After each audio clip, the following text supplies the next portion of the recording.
Presidenta de Aluex, Carmen Rosa Martínez, saludo también al resto de la Junta Directiva de la asociación, por supuesto a nuestro conferenciante de hoy, Manuel Ortiz, y al resto de conferenciantes que esta tarde han tenido a bien acompañarnos. Veo a Julio Virseda, Vicente Carrión, si hay alguno más. Ruego que me disculpen por no mencionarles. Y a todos ustedes, señoras, señores, muy buenas tardes y bienvenidos.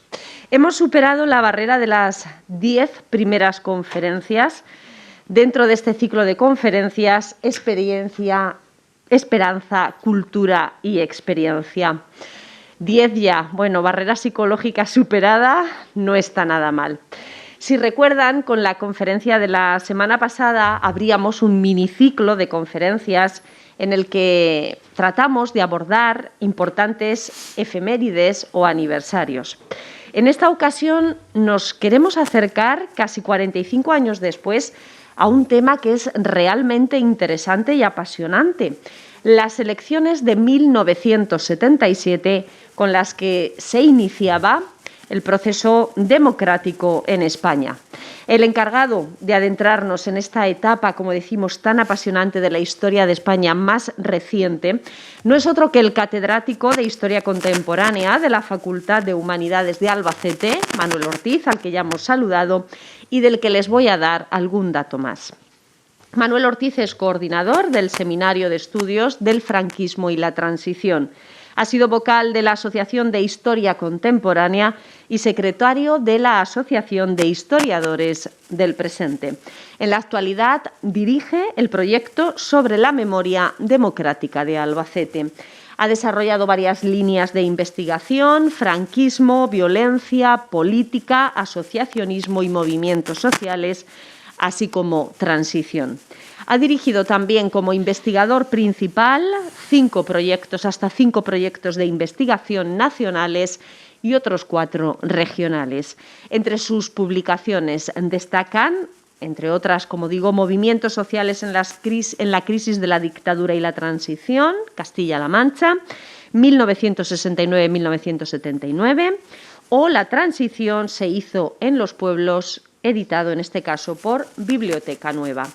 En los últimos años también ha sido el coordinador de trabajos como ¿Qué sabemos del franquismo?, estudios para comprender la dictadura de Franco, el estado del bienestar entre el franquismo y la transición, o violencia política franquista y gestión del pasado traumático.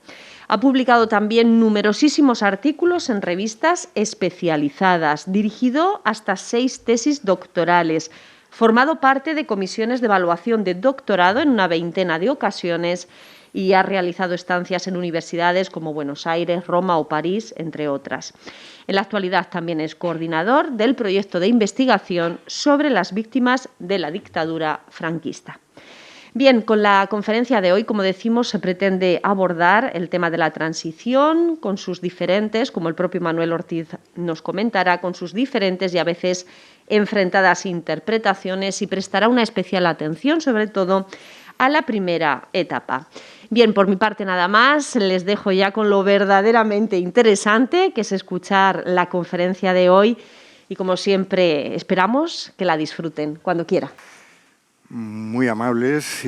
Muchísimas gracias a Luis por la invitación. Decíamos antes que la tercera ya, en el tiempo corto, ¿no?, de este interesantísimo e imprescindible ciclo de conferencias que se organiza en una ciudad no tan sobrada de actividades, tan necesitada, y por lo que he oído también en el transcurso de estos minutos, necesitada también de coordinación con otras instituciones para evitar, en la medida de lo posible, los solapamientos, para que podamos asistir, ¿no?, a estas interesantes actividades.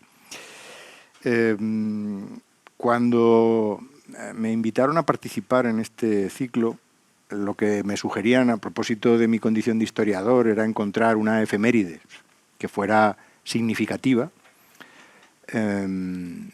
y estuvimos contemplando alguna posibilidad, y al final me decanté por un tema que creo pasa relativamente de puntillas cuando se aborda un tema ese sí, fundamental, imprescindible, omnipresente, que es el de la transición. Yo voy a hacer especial hincapié no tanto en todo el proceso de la transición, cuanto en un periodo, yo diría casi que pretransicional, que tiene que ver con la legalización de los partidos políticos, la campaña electoral y las elecciones que se van a celebrar el 15 de junio del 77. Son las primeras elecciones y, como voy a tratar de explicar, se desarrollaron en unas circunstancias que desde luego tienen muy poco que ver con las elecciones que se celebran ahora. Se va a cumplir este año el 45 aniversario, efectivamente, de todo aquello. La mayoría de los aquí presentes recordarán de una manera más o menos próxima a todo lo que ocurrió, y sin embargo, aquellos meses, 18 meses transcurren desde la muerte del dictador hasta la celebración de las elecciones. A mí me interesa especialmente ese periodo de poco más de 5 meses que transcurre desde enero del 77 hasta junio del 77. Porque ahí es donde se van a sentar las bases del actual sistema político. Ahí es donde se van a aprobar los partidos, la ley electoral, se va a hablar de la financiación y de algunas otras cosas que son fundamentales en un contexto muy complejo, repleto de violencia, de conflictividad y de mucho menos consenso del que suele decirse que caracterizó al proceso transicional, ¿no? Bueno, a grandes rasgos, ese es el marco en el que me quiero desenvolver. Voy a intentar valerme de esta presentación para no perderme, porque hay muchísimas cosas que podríamos abordar y bueno, no quiero extenderme más. Voy a intentar ser, en fin, no demasiado prolijo en la exposición, ¿no? Bueno, el título, que aparece en esta diapositiva, de la transición ángel o demonio, tiene que ver con algo que desde luego a mí me obsesiona mucho. Y es que ahora mismo podríamos decir que aproximadamente la sociedad española se divide entre los que creen que la transición es el acontecimiento político más importante que ha tenido lugar en este país, el que merece una valoración más positiva, y aquellos otros que, por el contrario, vienen poco menos que a demonizarlo, ¿no? El origen de todos los males de la España actual tienen que ver con la transición. En esos dos polos, digamos que es en el que ahora mismo está ubicada la sociedad española. Vamos a tratar de acercarnos o aproximarnos para tomar partido, ¿no? ¿Es el mito o es el demonio, ¿no?, de la España actual? Bueno, lo primero que habría que decir es que realmente no se trata de un periodo más. El periodo comprendido entre, pongamos, 1973 y 1986, grosso modo el periodo en el que transcurre la transición, aunque haya solapamientos, es decir, no se acaba la dictadura, no se extingue la dictadura, y desde luego hay algunos flecos por ahí, incluso hay gente que piensa que la transición termina antes. Por supuesto, también hay gente que cree que todavía estamos en un periodo poco menos que transicional, ¿no? Y han transcurrido ya demasiados años como para admitir esto, ¿no?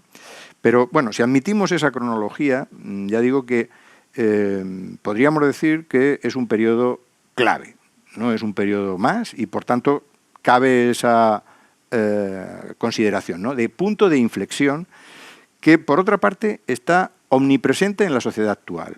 Si vemos los medios de comunicación, sea cual sea, ¿no?, si vemos las redes sociales, es increíble la cantidad de veces que aparece el término transición, la cantidad de veces que aludimos a algo que supuestamente tuvo lugar en la transición. Además, sobre la transición existe fundamentalmente un relato hegemónico, lo que nosotros llamamos el relato canónico, ¿no? Es esa versión que viene a decir algo así como que la transición fue un periodo modélico, se sostiene en una visión acrítica de un pasado con lo que realmente lo que pretendemos, o quienes lo defienden, pretenden legitimar el presente e incluso justificar sus trayectorias personales, ¿no? Frente a ese relato interesado, yo, desde luego, como historiador, lo que tengo que hacer es poner en valor el trabajo hecho por los historiadores y por la historiografía académica. Y a partir de ahí, subrayar una idea, y es que esto también cuesta trabajo rebatirlo, no había una única fórmula posible para llevar a cabo la transición, ¿no? Se ha dado a entender poco menos que la transición era como se hizo o de otra manera hubiera sido inviable, ¿no? ese proceso hubiera sido, ¿no?, esa reforma pactada a la que llegamos como consecuencia de ese debate entre o dictadura o democracia. Y si queríamos democracia, insisto, tenía que seguir una especie de guión, un guión que ya adelanto no existe, nunca estuvo escrito y desde luego nunca se siguió, ¿no? Por otra parte, es muy importante tener en cuenta que este proceso, ¿no?, de la transición siempre ha tenido críticas, siempre las ha habido. Y esas críticas emergen incluso desde el mismo momento en que se está produciendo.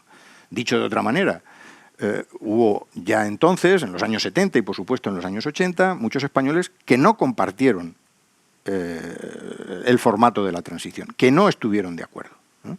Y eso es algo transversal, es decir, es algo que comparten desde la derecha a la izquierda, incluso desde la extrema derecha a la extrema izquierda, podríamos decir. El problema es que, claro, esas críticas han pasado durante prácticamente 35 años, bueno, de puntillas, ¿no? Han tenido muy poca presencia. ¿Cuándo es cuando realmente se ha producido una emergencia importante del relato crítico de la transición? Bueno, pues con la crisis de 2008, ¿no? A partir de ese momento, podríamos decir, citando a una colega norteamericana, que ha menguado el consenso sobre el modelo español de democratización. A partir de ahí, según los sondeos, distintos sondeos de opinión, es cuando los españoles han empezado a ser más críticos que favorables, ¿no?, a cómo se hizo la transición. Es más, desde 2008, y se han concatenado dos crisis, hemos entrado en un proceso, podríamos decir, introspectivo, realmente pesimista, que podríamos comparar con la literatura del desastre que tuvo lugar en el año 1898, cuando la crisis del 98, ¿no? Hay un cierto paralelismo, ¿no?, que hemos pasado de una etapa en la que en pleno proceso de democratización, los años 90, incluso los comienzos del siglo XXI, en que los españoles teníamos el ego muy alto, estábamos como muy satisfechos de lo que habíamos hecho, y ahora parece como que estuviéramos justo en el polo opuesto. De hecho, es bastante sorprendente algunas veces cuando recientes sondeos hablan, ¿cómo percibe usted la situación actual? Y los españoles la califican de muy mala en general. Luego cuando les preguntan, ¿y a usted concretamente cómo le va? Y dicen, no, yo bien, ¿no? Y esto lo comparte mucha gente, entonces algo falla, ¿eh? Pero lo cierto es que se ha impuesto en el imaginario colectivo la idea de que estamos en un muy mal momento, ¿eh?, en este país. Y desde luego, en gran parte tiene que ver con esto. Bueno, nosotros reivindicamos una revisión de ese relato, de las lecturas que se han hecho de la transición, porque estamos convencidos de que todavía quedan muchos ángulos ciegos. Y digo todavía porque es verdad que la bibliografía que hay sobre la transición es muy amplia, muy extensa, pero ni mucho menos el tema está agotado. Piensen ustedes, por ejemplo, en la Guerra Civil, ¿no?, la cantidad de libros que se han publicado sobre la Guerra Civil, y ni mucho menos el tema está agotado, ¿no? Pues con la transición, imagínense si hay mucho menos publicado, la cantidad de cosas que todavía nos queda por analizar, por investigar, ¿no? Este relato del que hablo es que se ha convertido en una especie de verdad revelada, ¿no? Esa sería la fórmula de explicar qué es eso del relato canónico, ¿no? E insisto una vez más, esto no se corresponde con la realidad porque nadie escribió el guión, ni las élites políticas, pensemos en el monarca o pensemos en Felipe González o en Adolfo Suárez, ninguno de ellos escribió el guión, cada uno de ellos evidentemente tenía en mente más o menos qué es lo que hubiera hecho, pero el problema es que el proceso de la transición no se corresponde con el modelo de uno o de alguno de ellos, ¿no?, ni mucho menos, porque desde luego la transición no responde a una paternidad exclusiva, es un proceso coral. Y ya adelantó algo que tiene que ver con nuestra, la del grupo en el que estoy, el Seminario de Estudios de Franquismo y Transición, defendemos, y es que en ese proceso coral, desde luego, tiene un enorme protagonismo la sociedad civil en su conjunto, y yo ahí destacaría el papel de los movimientos sociales que son muy amplios, muy heterogéneos, y donde podríamos incluir desde, pues, el movimiento vecinal a los movimientos ecologistas, pacifistas, feministas, y un largo etcétera, ¿no? Bueno, en esta diapositiva, que pretendo un poco resumir el marco en el que me voy a mover, terminaría por apuntar cuáles son algunas de las claves muy importantes para entender la transición y que está costando muchísimo introducir en el relato, en cómo se explica la transición. Ya no les digo nada, luego también hablaré un poquito de esto, de cómo se explica esto en las escuelas y en los institutos, ¿no? Cómo se le explica esto a las generaciones más jóvenes. Y entre las claves, que desde luego nosotros echamos en falta, es la explicación del contexto internacional. Es sorprendente que cuando se explique la transición dé la sensación de que la transición la hicimos única y exclusivamente los españoles. Y se nos olvida algo fundamental, y es que en el año 1975 y siguientes el mundo vivía en la dinámica de la Guerra Fría. Ahora estamos todos bastante preocupados, creo, ¿no?, con el tema de Ucrania, y esto nos ha descubierto que no hace tanto tiempo que vivimos aquello de la Guerra Fría, ¿no? Aquella situación de la bipolaridad donde había dos grandes bloques, los Estados Unidos por un lado, la Unión Soviética por otro, y nosotros. Bueno, es verdad que nosotros estábamos aislados, pertenecíamos al bloque occidental, estábamos alineados con los Estados Unidos, sobre todo desde el año 1953, pero no estábamos formando parte de los organismos internacionales, exclusivamente de la Organización de Naciones Unidas desde el año 1955, pero, insisto, éramos un país aislado y esa era nuestra gran asignatura pendiente. Estábamos, de hecho, ahora mencionaré algunos de esos hitos, como una de las primeras iniciativas que va a adoptar el gobierno salido de las urnas en junio del año 77 es la presentación de adhesión a las comunidades europeas. Esto lo va a hacer el gobierno de Adolfo Suárez a través de su ministro de Asuntos Exteriores, Marcelino Oreja, 15 días después de salir refrendado en las elecciones, en las urnas, el 15 de junio, ¿no? Y luego estaba el otro asunto, no menos importante también, que era el de la Organización del Tratado del Atlántico Norte, la OTAN, ¿no? Esas dos instituciones eran, bueno, un poco las grandes ambiciones que, por supuesto, tenía el gobierno en aquel momento. También creo que son muy importantes entre esas claves destacar, repito lo que he dicho antes, todas esas decisiones que se van a tomar desde el enero del 77 hasta la celebración de las elecciones, que es un periodo que desde luego tiene poco que ver con esa visión poco menos que idílica, que algunos quieren recuperar, ¿no? Como la transición fue tan maravillosa, yo creo que esto también tiene que ver con la edad, con el pasado, ¿no? Cuando ya vamos creciendo y echamos de menos, pues cuando teníamos 20 años o 30 años, ¿no? Idealizamos el pasado y se nos olvidan, ¿no? Se nos escabullen entre los dedos los atentados, los secuestros, las manifestaciones, esa situación enormemente conflictiva que se vivió en aquel tiempo, que podíamos así a grandes rasgos caracterizar por un enorme temor. Hay una colega, una politóloga de gran prestigio, Paloma Aguilar, que elaboró su tesis doctoral hace ya mucho tiempo hablando de hasta qué punto en aquellas elecciones, en aquel contexto, jugó un peso determinante el miedo, el recuerdo a la guerra, porque en ese momento, claro, es que han pasado muchos años, pero en el año 77 mucha gente, desde luego, pensaba que estaba más cerca el conflicto que la salida airada, ¿no?, de aquella situación.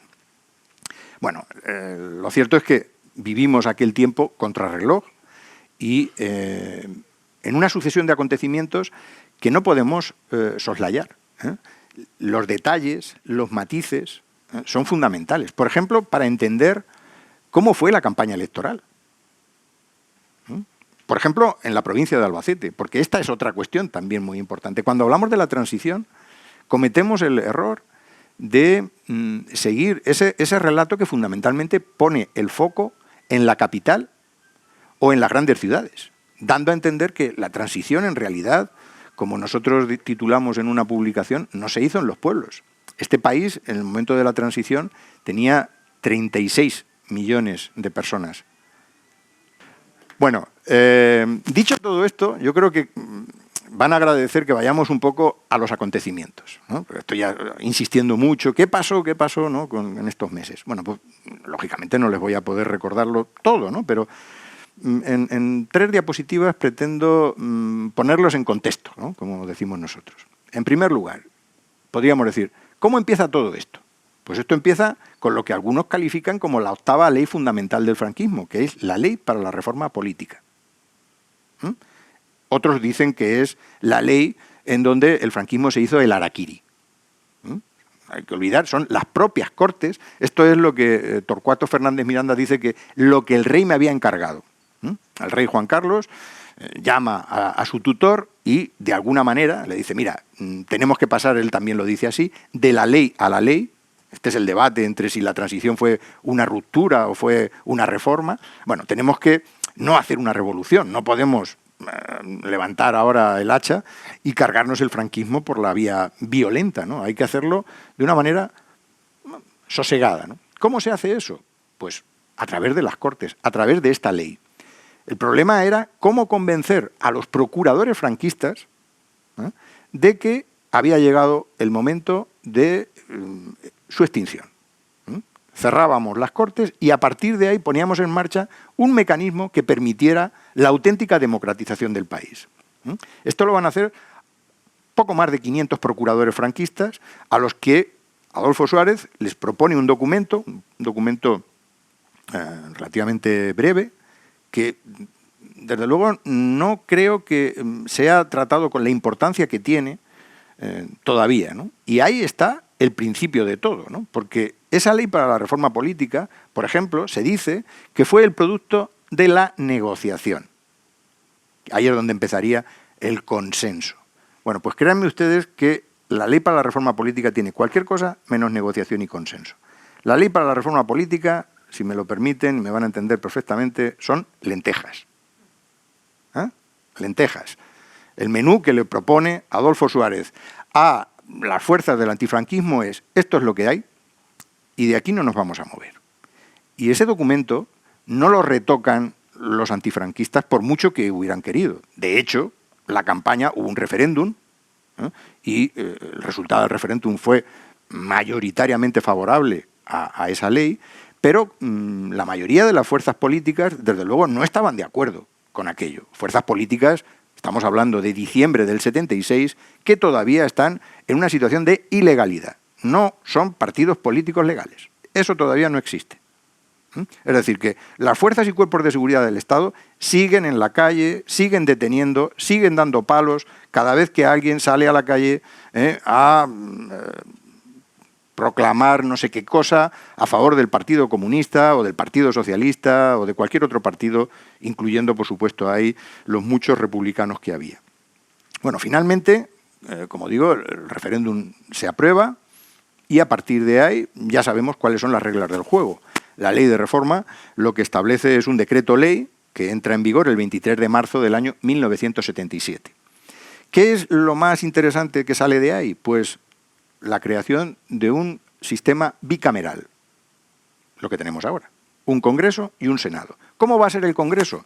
El Congreso va a estar formado por los actuales 350 diputados. Es un sistema proporcional, es lo que llamamos el método Dong, que favorece las candidaturas mayoritarias.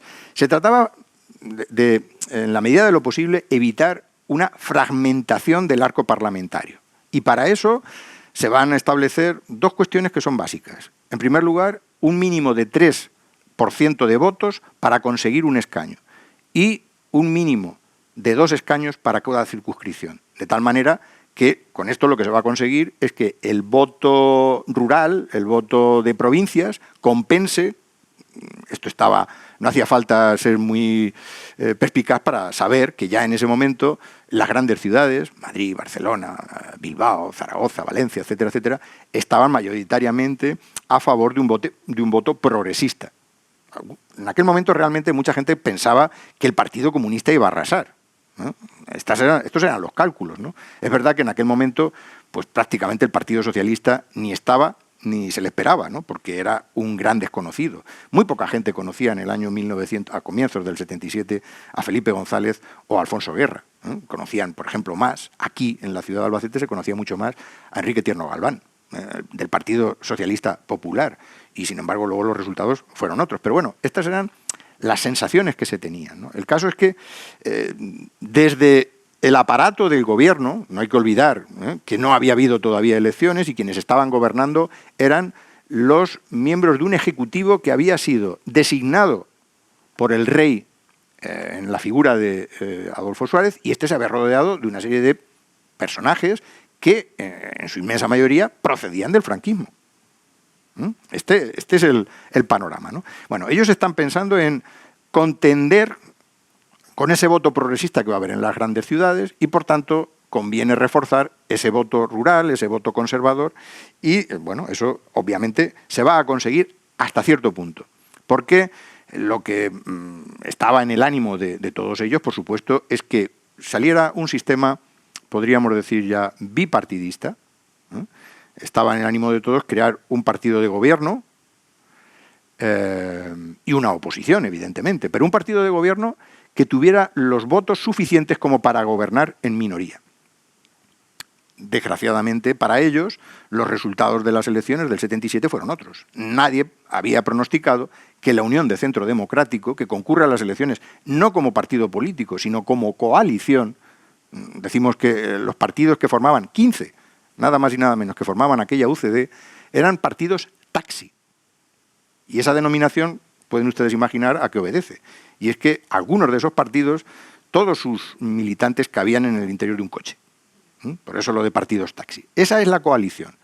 Bueno, de hecho, en el año 1976, aunque esto es complicado porque no hay demasiada documentación, pero aquí en la provincia de Albacete hemos llegado a saber que en el año 1978, porque de antes prácticamente no hay datos, en el 78 los militantes de la Unión de Centro Democrático en la provincia de Albacete eran 1.800.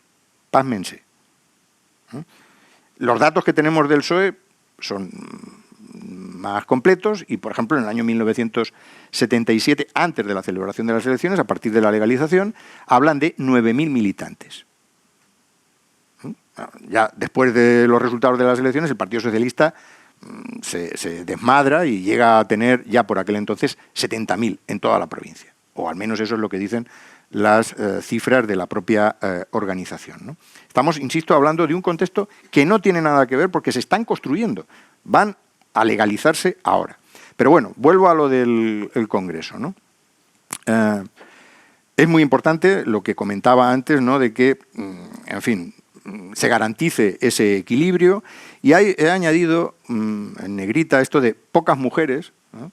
Para también subrayar algo que forma parte de cómo fue la transición. Y es que en aquel momento, desde luego, por los partidos políticos, en las candidaturas de los partidos políticos, la presencia de las mujeres brillaba por su ausencia.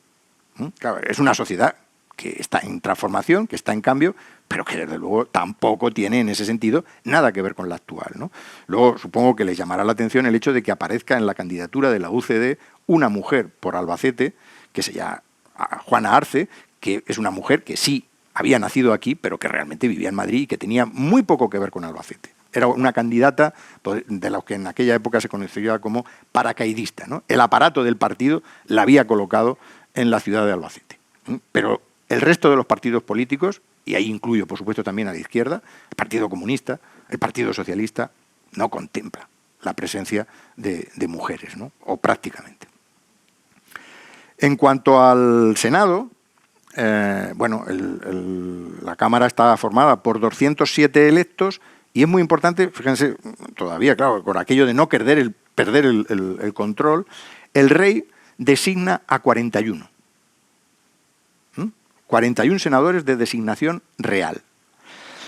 Hoy son 265 los integrantes del Senado y no hay designación real, lo que hay es representantes de las comunidades autónomas, ¿no? Aunque, bueno, ya saben ustedes que hay muchos, los críticos, entre los cuales evidentemente yo también me incluyo en ese sentido, creen que el Senado está todavía por desarrollar, entre otras cosas, para cumplir el propio mandato de la Constitución, porque se supone que el Senado es una Cámara de representación autonómica.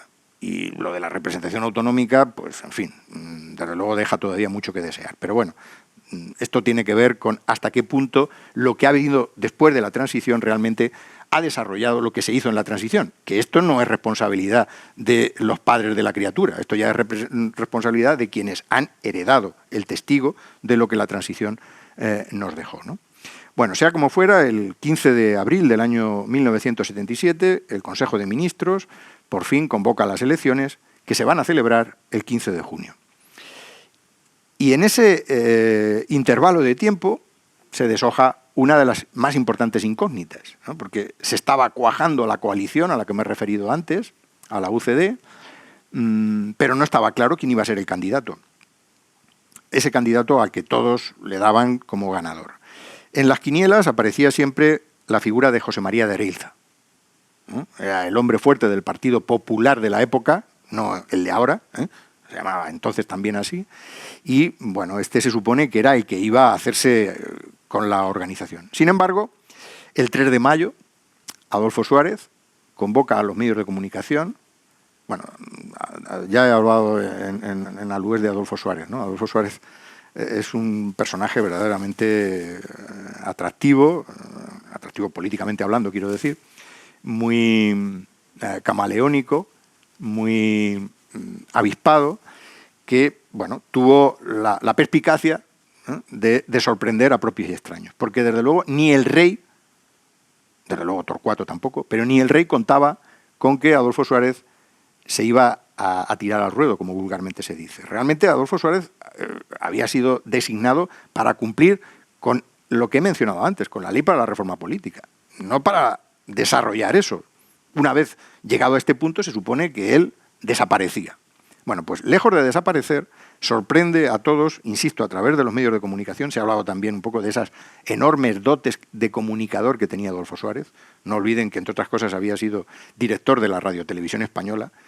Ya recuerdan ustedes aquello que mirando a la cámara, ¿no? A ver quién mira a la cámara como miraba Adolfo Suárez en el año 1977 y decía aquello sin titubear: puedo prometer y prometo, ¿no? Todavía cuando íbamos a hacer entrevistas a propósito de esto aquí en los pueblos, a mucha gente, sobre todo, claro, las mujeres decían: ay, pero es que era tan guapo. El sex appeal de Adolfo Suárez, bueno, daba igual lo que dijera, pero lo decía con una convicción, lo decía de tal manera, ya saben la importancia que tiene esto, ¿no? Y bueno, pues sí, dice que se presenta a las elecciones y que se presenta encabezando las listas de UCD. Claro, José María de Erilza hace mutis por el foro y empieza la conformación de esa organización. A partir de ese momento, pues si había alguna duda, todo el mundo sabe quién va a ganar las elecciones. No solo por Adolfo Suárez. Claro, hay que tener en cuenta que es el partido que está gobernando, que se ha apuntado el éxito de la ley para la reforma política, que controla las instituciones y entre ellas la radio-televisión pública, que en aquel momento era la única. ¿Ah? Controla los medios y controla algo también muy importante en las provincias, que son los gobiernos civiles, que son los que legalizan o no los actos de las campañas, los que permiten que se haga un mitin o no, los que dan órdenes al jefe de puesto de la Guardia Civil de un pueblo para que detengan a alguien o obstaculicen un mitin. Y esto ocurrió en la provincia de Albacete y en otras muchas, en fin, en infinidad de ocasiones. Luego se deshacían en disculpas: ay, lo siento, pero el caso es que el mitin no se había podido celebrar. Con lo cual, esta es una cuestión que desde luego me parece fundamental y se subraya muy poco. Se dice, hombre, es la primera vez, incluso yo lo voy a decir por ahí, ¿no? Las elecciones del 77, por primera vez las elecciones en las que los españoles participan libremente.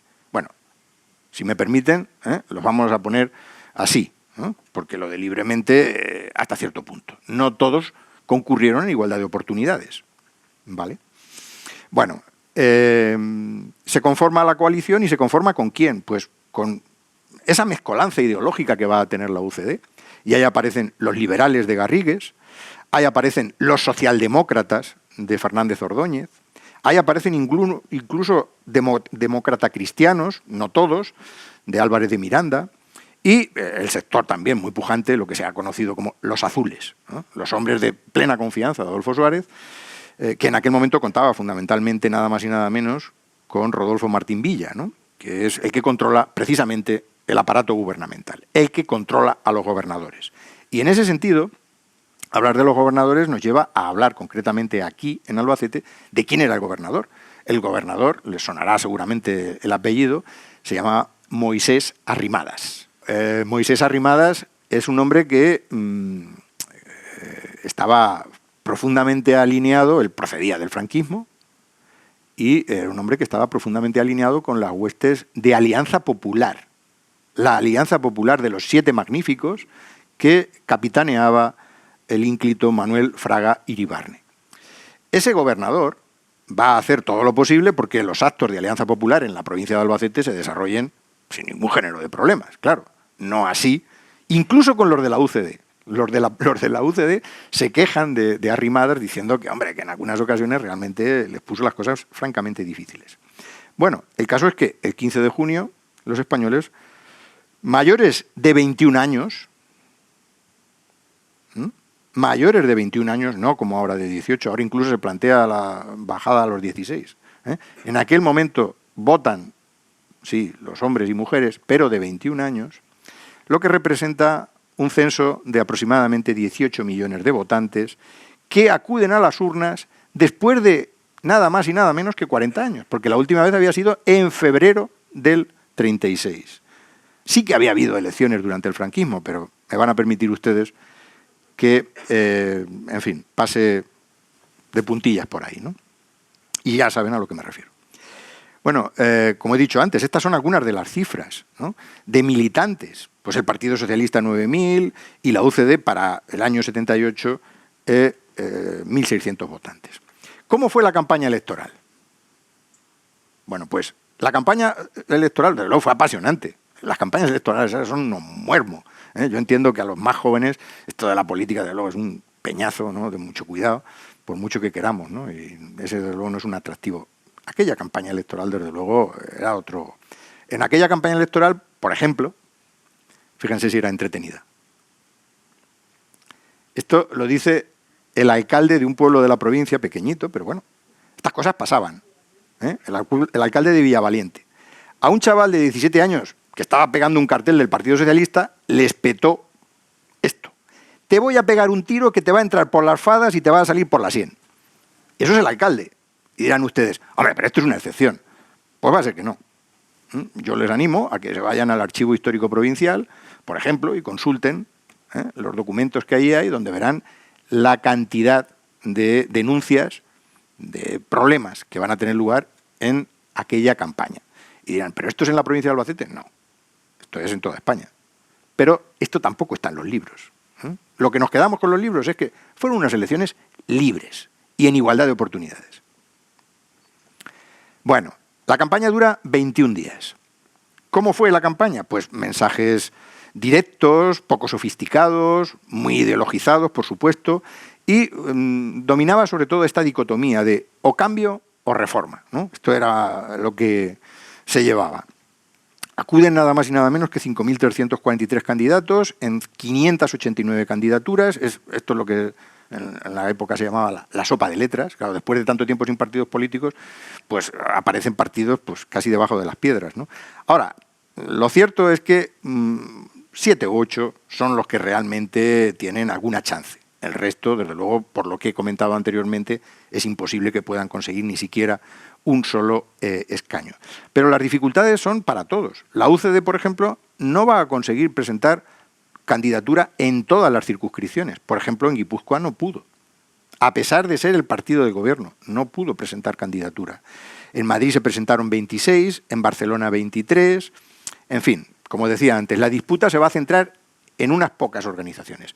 Alianza Popular, UCD, PSOE, PC, y luego, bueno, en los territorios, en las nacionalidades históricas, pues el PNV en el País Vasco fundamentalmente, la convergencia de Jordi Pujol en PNV que acudió en una coalición, el Pacte Democràtic, y bueno, luego, digamos que otros dos partidos que a priori contaban con muchas posibilidades y que luego prácticamente se quedaron en nada. Me refiero al Partido Socialista Popular de Tierno y a la Federación Cristiana de Gil Robles y el exministro franquista Ruiz Jiménez, que a la postre sería el primer defensor del pueblo. Bien, la campaña de la UCD fue realmente pobre. Claro, es que estamos en un escenario, insisto una vez más, que desde luego no tiene nada que ver con lo actual, porque es que todavía en ese momento, y estos son dos factores que yo también considero muy importantes, ni existe el político profesional, entre otras cosas porque todavía no hay dinero que repartir, no hay cargos, no hay aparatos en los partidos, no hay gente que viva de la política, o casi nadie, salvo los que tienen evidentemente un cargo, el alcalde, el presidente de la Diputación, etcétera, etcétera, pero el resto no. Y claro, esto suponía una apuesta muy importante, ¿no? Y otra cuestión también a destacar es que los partidos políticos no tienen financiación. ¿Quién paga la sede? ¿Quién paga la campaña? ¿Quién paga los desplazamientos a los mítines? Pues cada uno de su bolsillo.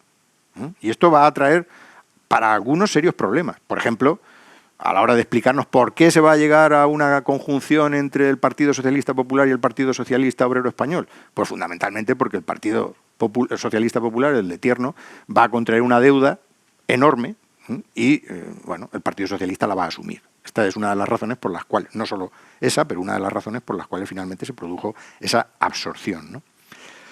No hicieron campaña, o prácticamente, pero desde luego, como he comentado anteriormente, sí que fue muy importante la contribución de Adolfo Suárez. No se prodigó mucho, más allá de ir a su propio pueblo y de hacer alguna que otra entrevista.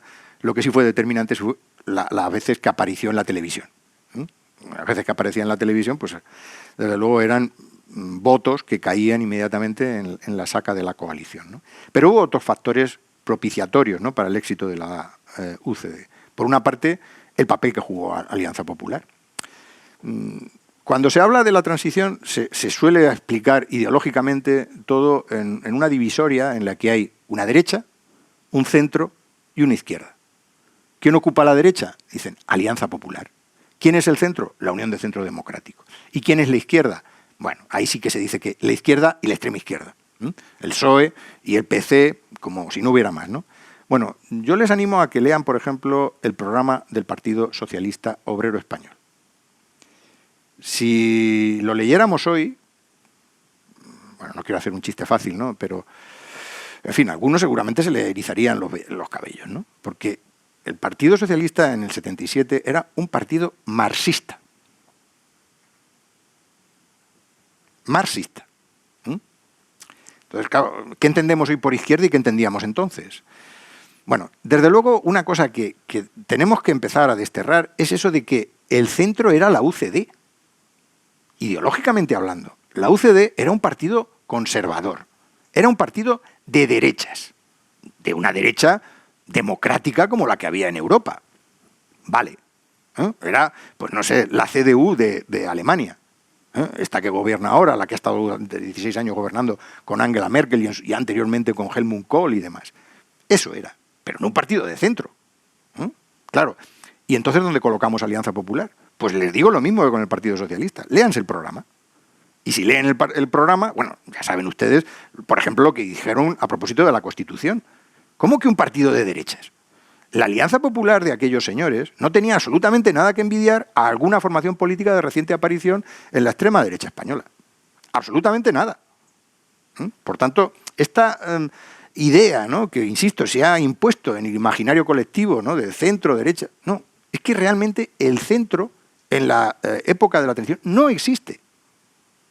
Y sin embargo, se insiste machaconamente. Las elecciones se ganaron desde el centro. En todo caso, desde el punto de vista retórico, porque interesaba transmitir un lenguaje de moderación, etcétera, etcétera. Y ahí sí que la UCD, desde luego, consigue mucho, sobre todo Adolfo Suárez. Pero no por lo que decían sus proyectos políticos, no por lo que decían sus acciones.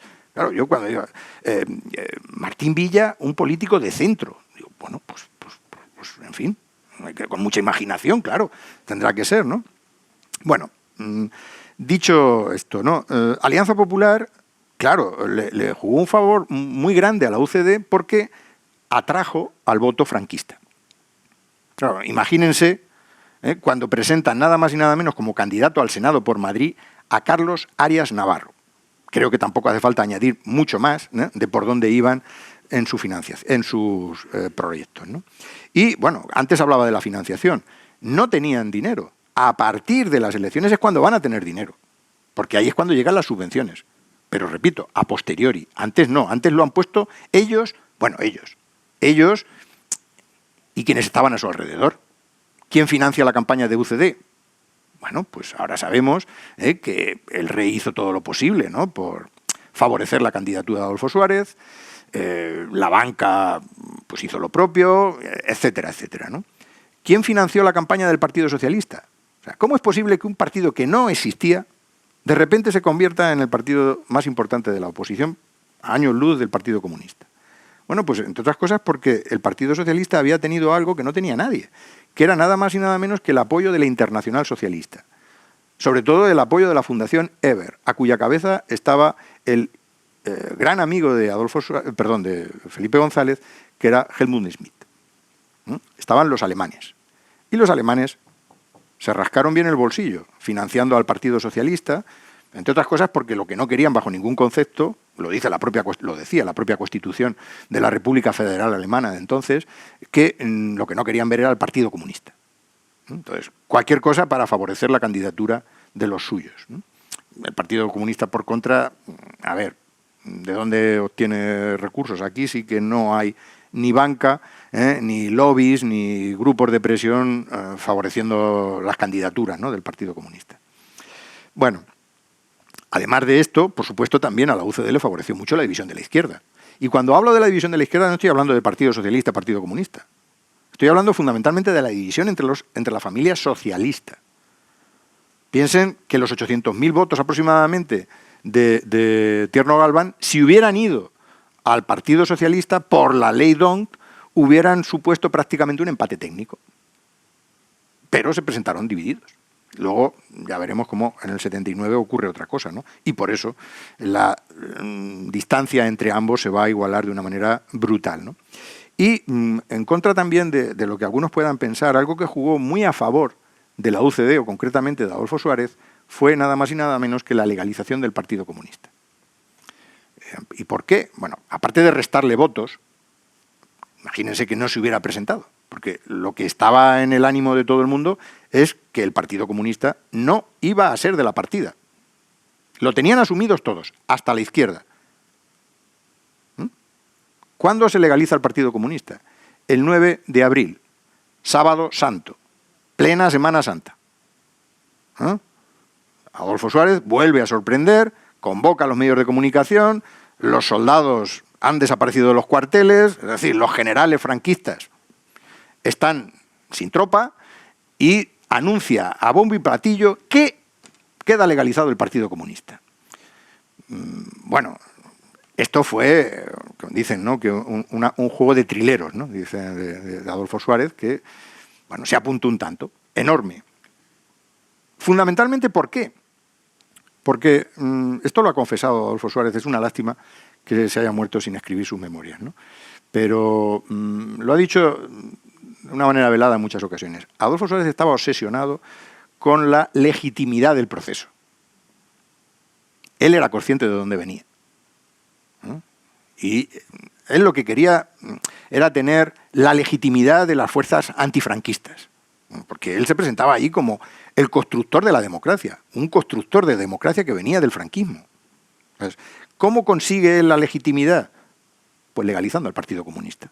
Fíjense ustedes hasta dónde llegan mis convicciones democráticas, que voy a ser yo el que consiga esto.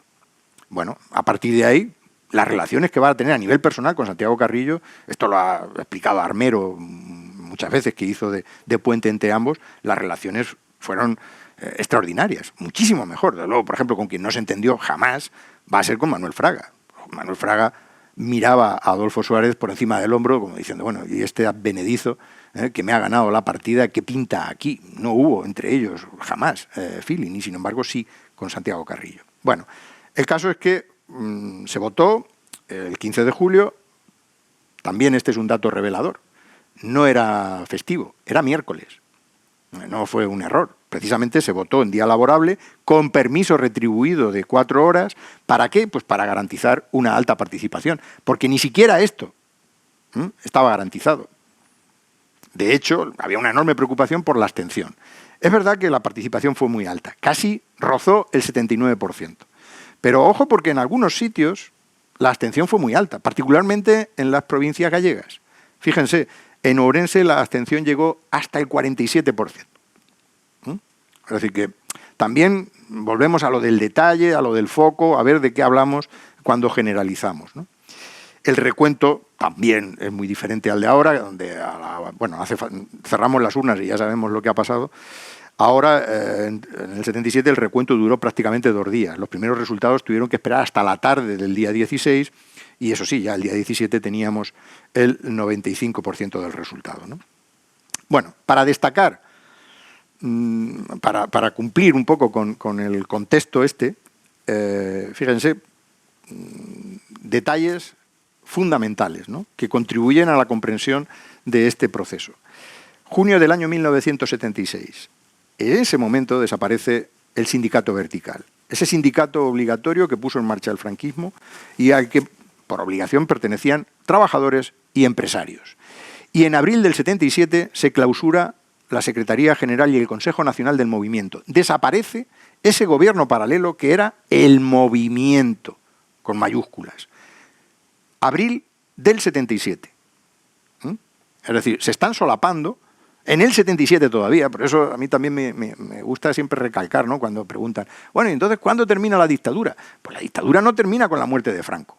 El 20 de noviembre del año 1965 se extingue la vida del dictador, pero la dictadura va a seguir plenamente vigente hasta la ley de reforma política, que se aprueba en diciembre del 76. Y aún tiene, en fin, elementos de continuidad, como por ejemplo estos. ¿Estamos hablando de abril del 77 o estamos hablando de los alcaldes? Estamos hablando de esos alcaldes que van a seguir, alcaldes elegidos durante el franquismo, que van a seguir en sus cargos hasta abril del 79. Y no olviden que las elecciones municipales, donde se eligen a los primeros ayuntamientos democráticos, van a salir un mes después de que se celebren las segundas elecciones generales, que serán de marzo del 79. Es decir, que lo último, ya habíamos votado 2 veces en generales, y lo último entonces son ya los alcaldes, por fin. Entonces llegan los alcaldes. Por cierto, yo animo a los organizadores a que tengan en cuenta precisamente esto, ¿no?, para un tema, la democratización de los ayuntamientos. Y en ese sentido yo reconozco que tengo cierta debilidad, y lo confieso aquí públicamente, por nuestro primer alcalde, no por él personalmente, sino por lo que fue esa primera corporación democrática, ¿no? Pero bueno, ahí lo dejo. El caso es que en ese momento 7.000 funcionarios. 7.000 funcionarios que habían estado en el movimiento y en el vertical, bueno, se incorporan a la vida normal y corriente, como tantas otras cosas, porque aquí a nadie se le pidió responsabilidad por nada, ¿no? Pero, claro, esto tiene que ver con algo de una enorme actualidad, como ahora se habla mucho de... Es que lo decía Javier Tusell, lo dijo durante mucho tiempo, mi colega, el historiador, ¿no? Sociológicamente este país era franquista, o mayoritariamente franquista. Ahora, cuando pretendemos encontrar las raíces de determinadas organizaciones, es que nos sorprendemos, queremos sorprendernos, como si el franquismo hubiera desaparecido. Bueno, pues ahí tenemos algunos ejemplos, ¿no? Bueno, supongo que también recordarán que el antifranquismo fundamentalmente se movilizó todavía en las postrimerías de la dictadura en torno a 2 grandes organizaciones, la Plataforma Democrática y la Junta Democrática. Partido Socialista por un lado, Partido Comunista por otro. Ambas, al final, acabaron convergiendo, y de esa plataforma de organismos democráticos, todavía, insisto, sin legalizar, es de donde va a salir una comisión que representaba a los principales proyectos de partidos políticos, que es lo que se conoce como la Comisión de los 9. 9 dirigentes que eran los que, conjuntamente o de forma separada, se reunían con Adolfo Suárez o con algunos de sus representantes, pues para aceptar las lentejas que les decía antes, ¿no? En algunos casos pues le planteaban peticiones, la mayor parte de las cuales pues no acababan siendo al 100%, aceptaban cosas, bueno, pero desde luego, insisto, no esa negociación de igual a igual. ¿Quiénes la componen? Pues ahí están las élites, ¿no?, o parte de las élites de ese proceso. Felipe González, Tierno Galván, Simón Sánchez Montero, antes de que aparezca Carrillo, Joaquín Satrústegui, Francisco Fernández Ordóñez, Antón Cañellas, Pujol, Jáuregui o Andrade. Estos 3 últimos en representación de las 3 comunidades históricas, País Vasco, Cataluña, Galicia. Bueno, finalmente, el 8 de febrero del 77 es cuando se abre la inscripción de los partidos políticos. A partir de ese momento es cuando se abren. Todavía no, ya lo he comentado antes, el Partido Comunista. Y nunca, el Partido Comunista sí a partir del 9 de abril, pero nunca, hasta las elecciones, 22 partidos republicanos que no fueron legalizados, que no pudieron concurrir a las elecciones. 22 partidos. ¿Por qué? Pues ser republicanos. Ya está. No era la extrema izquierda. Sencillamente no habían hecho, como hizo el Partido Comunista, renunciar a uno de su santo y seña, que era la República. No hago juicios de valor, simplemente lo expongo, ¿no? En cuanto al factor exterior, no quiero extenderme demasiado en esto, pero ¿y qué peso va a jugar ese condicionante del mundo que nos rodea en la transición? Bueno, pues podíamos remontarnos a lo que está ocurriendo el año 1974, en octubre del 74 en Portugal. La revolución de los claveles. Dicen eso de que cuando ves las barbas del vecino cortar, por las tuyas a remojar, ¿no? Claro, es que se estaba extinguiendo en Portugal, en nuestra vecina Portugal, la dictadura más longeva que había habido en la Europa occidental. Y se extinguía, ojo, aliado de los Estados Unidos y miembro de la OTAN. Ahí los Estados Unidos, desde luego, demostraron tener muy poca habilidad para parar una revolución que llevó al poder en un primer momento en Portugal nada más y nada menos que al Partido Comunista. Claro, eso se lo consienten a los portugueses, se lo consienten durante muy poco tiempo, Estados Unidos mueve fichas e inmediatamente aquello se desmantela. Pero ¿estaban los Estados Unidos dispuestos a mantener o a admitir algo parecido en España? No, bajo ningún concepto. A partir de ahí lo que hacen es extremar, ¿no?, la atención que van a jugar con nuestro país, ¿no? Por eso, en mayo del año 1977, el secretario de Estado Mondale visita nuestro país. Previamente, claro, el rey, Adolfo Suárez y todos los dirigentes políticos de más alto nivel, hasta Santiago Carrillo, habían ido a Estados Unidos poco menos que a presentar las credenciales, porque claro, ¿qué era Estados Unidos? Estados Unidos era el gendarme del mundo occidental.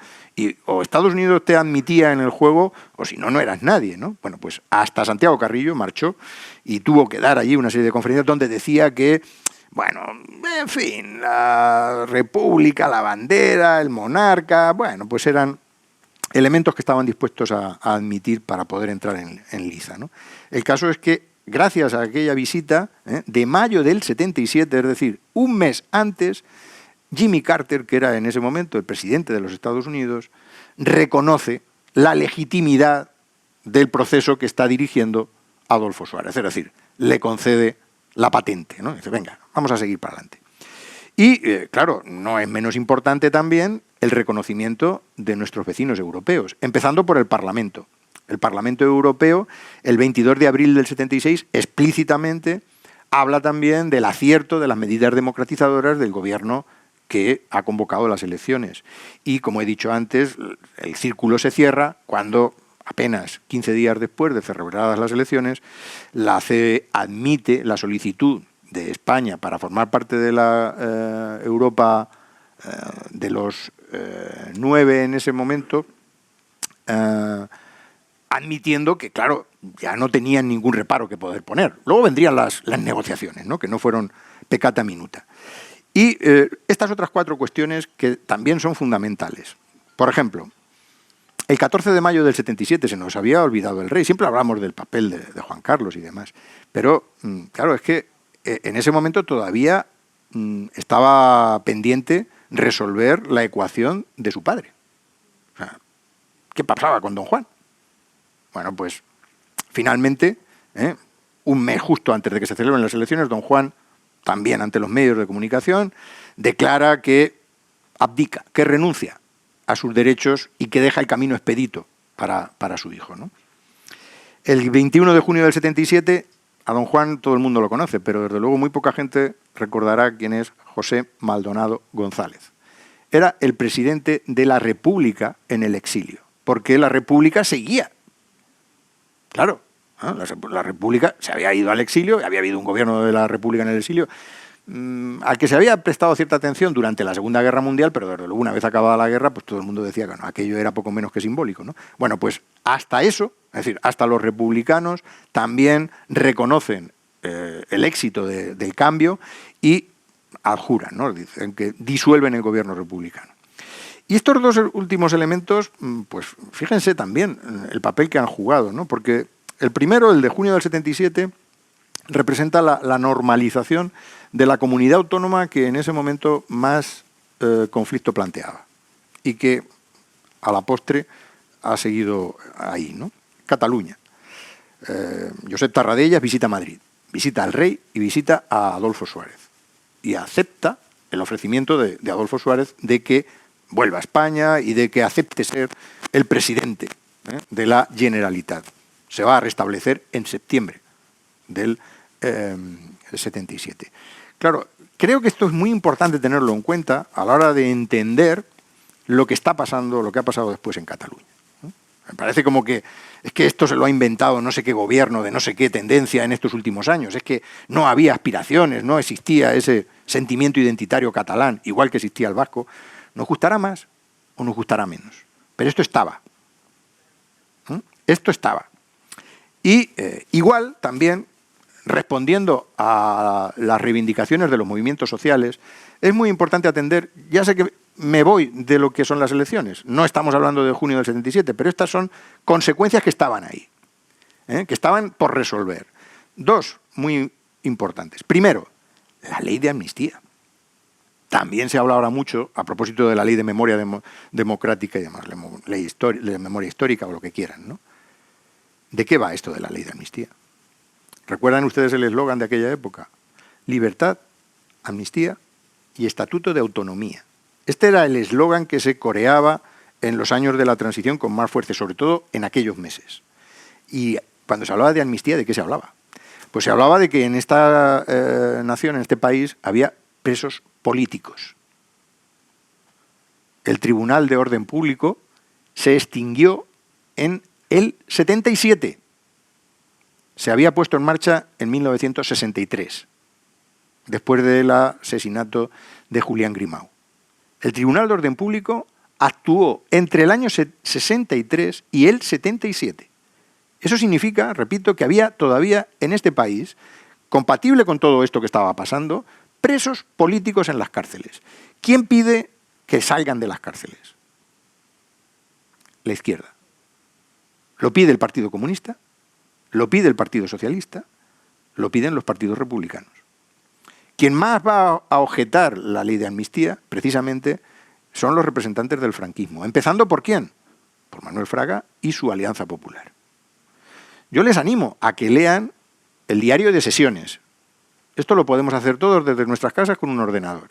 Diario de sesiones y vean las declaraciones de Pujol, de Arzalluz, de González, de Carrillo, etcétera, etcétera, y interpretarán bien, no a través de terceros, lo que fue el espíritu de la ley de amnistía.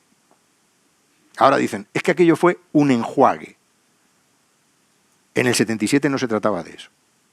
En el 77 se trataba de sacar a los presos antifranquistas de las cárceles. Lo que ha pasado después es harina de otro costal. Pero eso era lo que estaba en el ánimo en la ley de amnistía del 77. Y otra cosa muy importante, también se ha apelado mucho ahora con la crisis y demás, necesitamos otros pactos de la Moncloa. Los pactos de la Moncloa, estos, cuando me invitaban a hablar del fascismo, y digo, bueno, el fascismo lo dejamos para otro momento, aquello ocurrió, lo que hay ahora es otra cosa, pero luego no es fascismo. Los pactos de la Moncloa tuvieron sentido en el año 77. Viniendo de donde veníamos. ¿De dónde veníamos? Veníamos de una España en la que la huelga y las manifestaciones estaban ilegales y, sin embargo, éramos el país en toda Europa que más huelgas y manifestaciones hacía. La calle estaba permanentemente tomada, incluso nuestras calles. Hay gente que dice, bueno, si es que en Albacete no pasaba nada. Craso error. Yo les animo también a que vayan a la hemeroteca y vean pues las portadas de periódicos como La Voz de Albacete o La Verdad y verán algunas imágenes, algunas instantáneas que seguramente les sorprenderán, porque también aquí había manifestaciones, había conflictos, había actuaciones de las fuerzas y cuerpos de seguridad del Estado, etcétera, etcétera. Bueno, pues los pactos de la Moncloa fundamentalmente lo que hicieron fue bajar el suflé. Esa conflictividad, esa movilización permanente en la calle que presionaba, que exigía.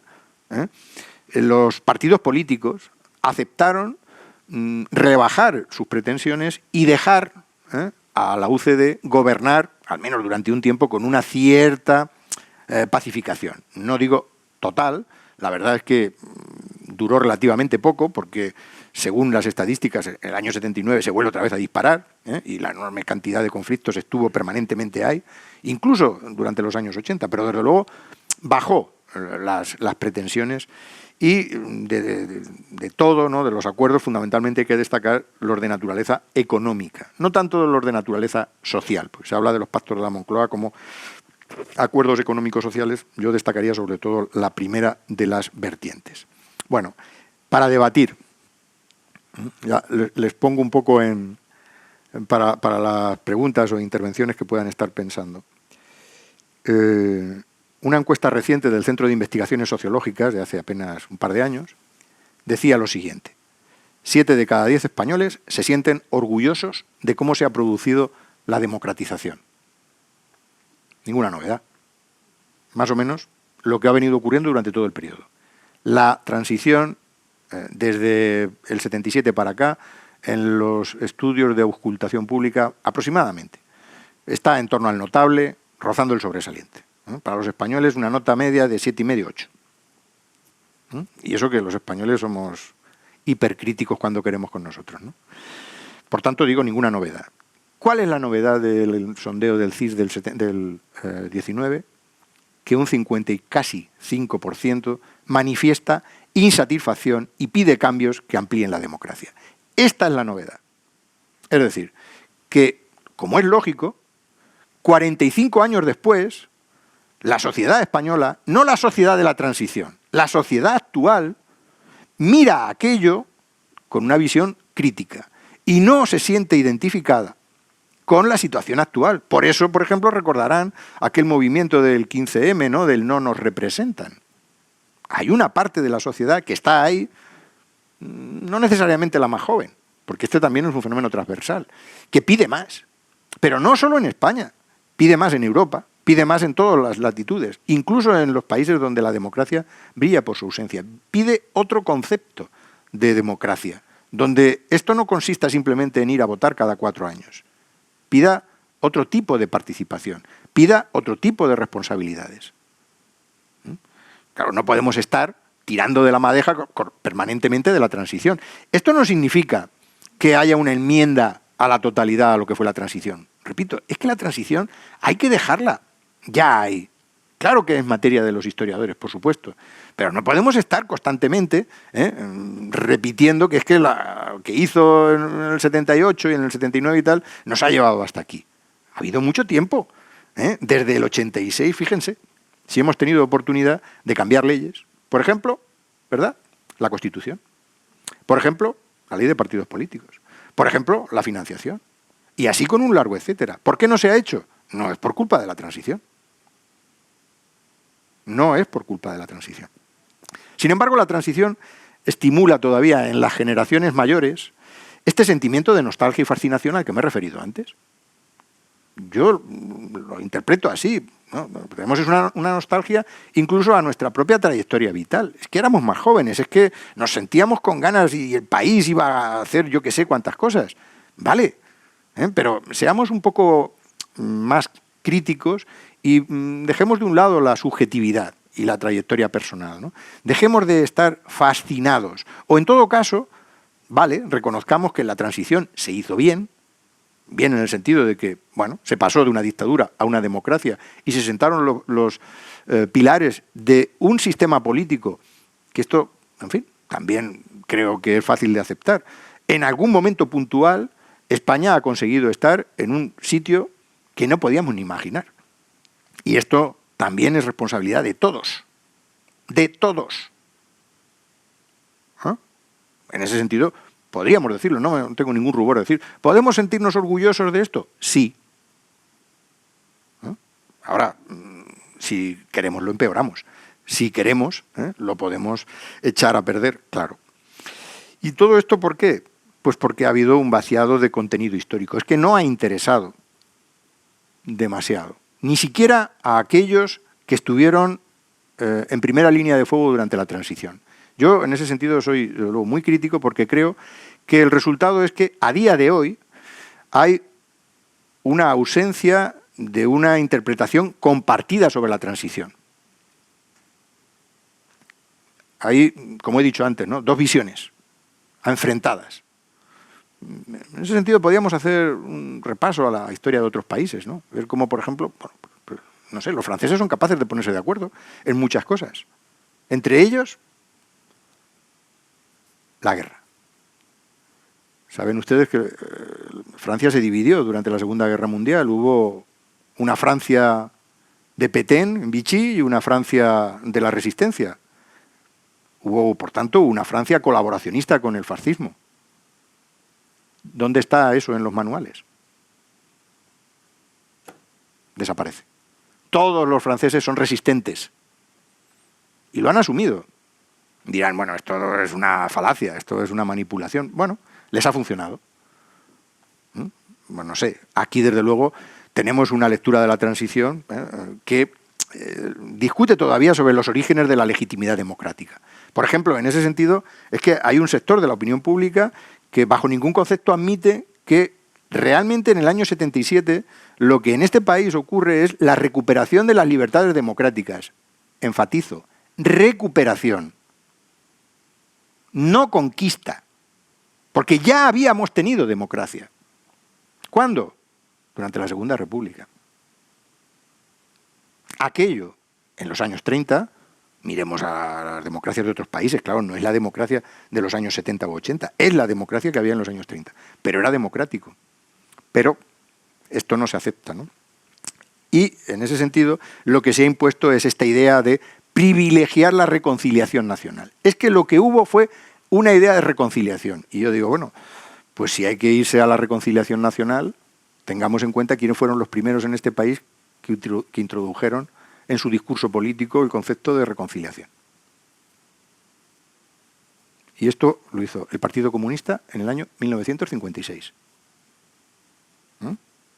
1956. En el peor de los escenarios, y el Partido Comunista apuesta por la reconciliación nacional. Pero esto tampoco se cuenta. Bueno, pues voy terminando. Los estudios de opinión del año 1975 dicen, y esto creo que también puede ayudar a entender por qué este relato y por qué esta vigencia, ¿no? Nada más y nada menos que el 35% de los españoles, repito, año 75, decían que lo más importante era el orden. No la pasividad o el apego a la autoridad, no, que las instituciones garantizaran la convivencia, porque, como he dicho antes, había mucho miedo, pero mucho miedo, y por tanto el orden. Y un 39% vivió aquel tiempo con absoluta perplejidad, deseando sí la democratización, pero sin saber muy bien ni qué era ni cómo hacerla.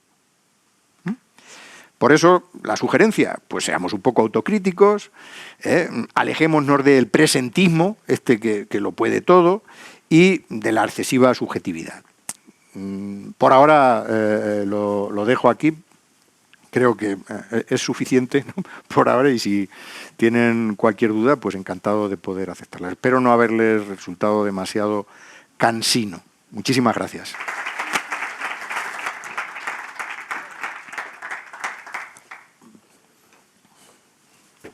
Tenemos muy poquito tiempo, Manuel, pero bueno, si hay alguna pregunta, yo desde aquí, si por favor puede levantarse.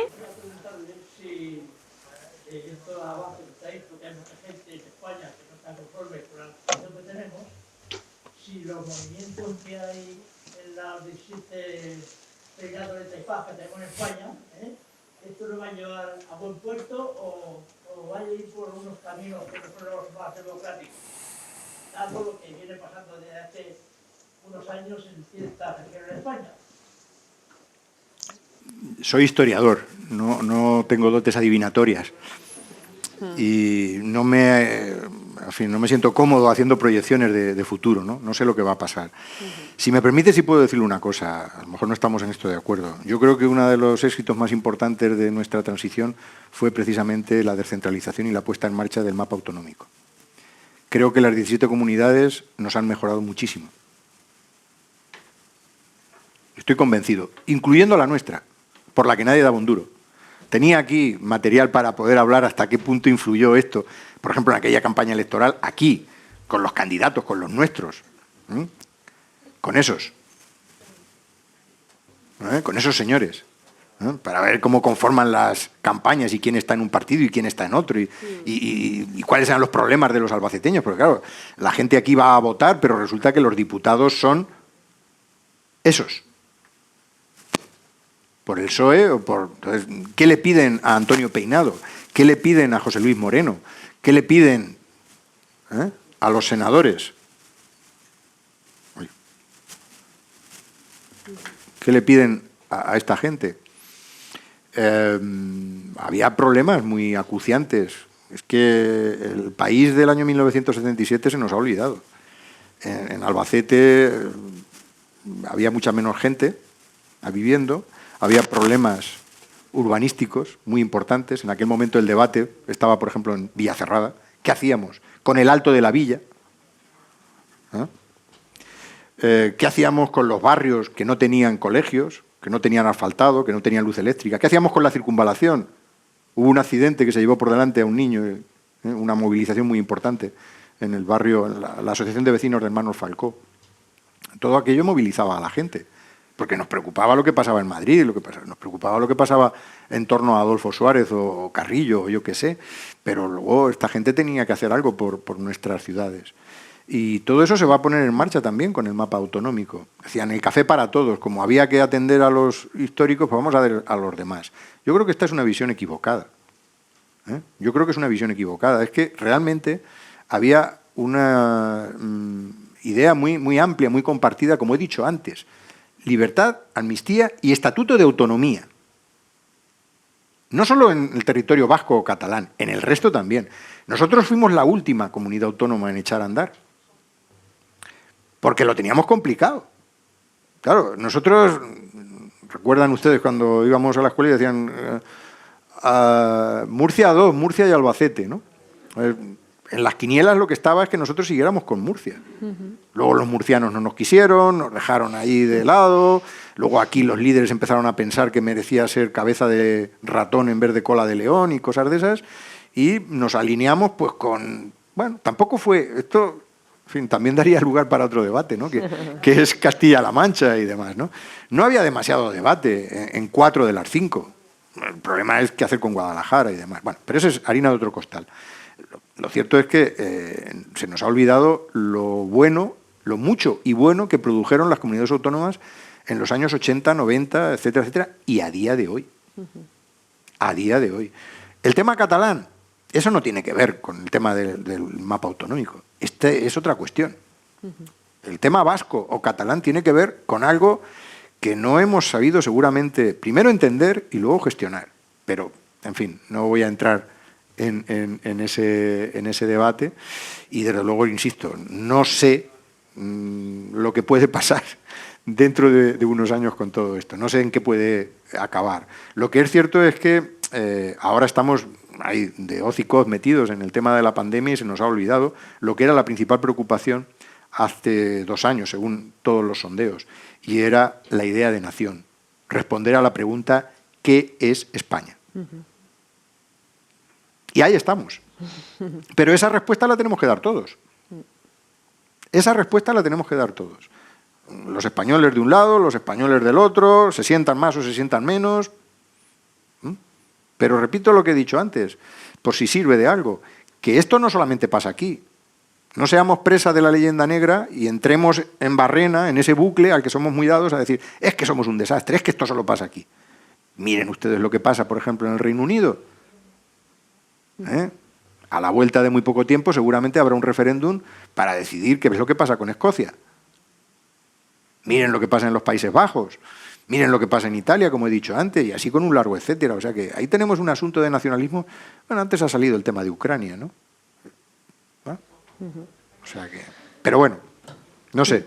Creo que no he respondido a lo que... Pero bueno, lo que podía... Bueno, es una auténtica pena, de verdad, porque nos tenemos que marchar, no, una pena. Porque nos gustaría continuar y continuar, pero el tiempo es el que es.